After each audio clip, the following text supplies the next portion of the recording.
Hello mga construction! Gusto ba ng wall finish na mukhang tiles pero hindi kasing mahal ng tiles? Isa sa mga practical at economical na option ay ang B-cut concrete wall o tinatawag nating false tiles effect. Instead na mag-install pa tayo ng totoong tiles, gagawa tayo ng mga groove lines sa concrete wall para magbuka siyang tiles pattern. Mas tipid ito dahil mababawasan ang gastos sa tile adhesive, grout, tile spacer at minsan pati labor cost sa tile installation. Ang kailangan lang dito ay maayos sa plastering, tamang layout, pantay ang sukat at malinis na pagbikat sa lines. Pwede itong gamitin sa labas na pader, garahe, hallway, accent wall, lalo na kung decorative purpose lang naman. After ng bikat, pwede na itong pinturahan. Mas maganda kung gagamit ng neutral color like white, gray, beige o concrete finish para magbukang modern ang dating.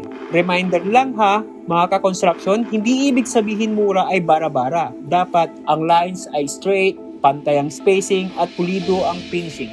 Kung hindi pantay ang layout, halata agad na fake tile siya. Pero kapag maayos ang gawa, very clean, minimalist at social ang dating, kaya kung naghahanap ka ng budget-friendly wall, try mo ang B-cut concrete wall. Mukhang tiles, mas matipid, mas practical at mas economical. Kung nagustuhan mo itong video ito, please follow for more practical construction tips.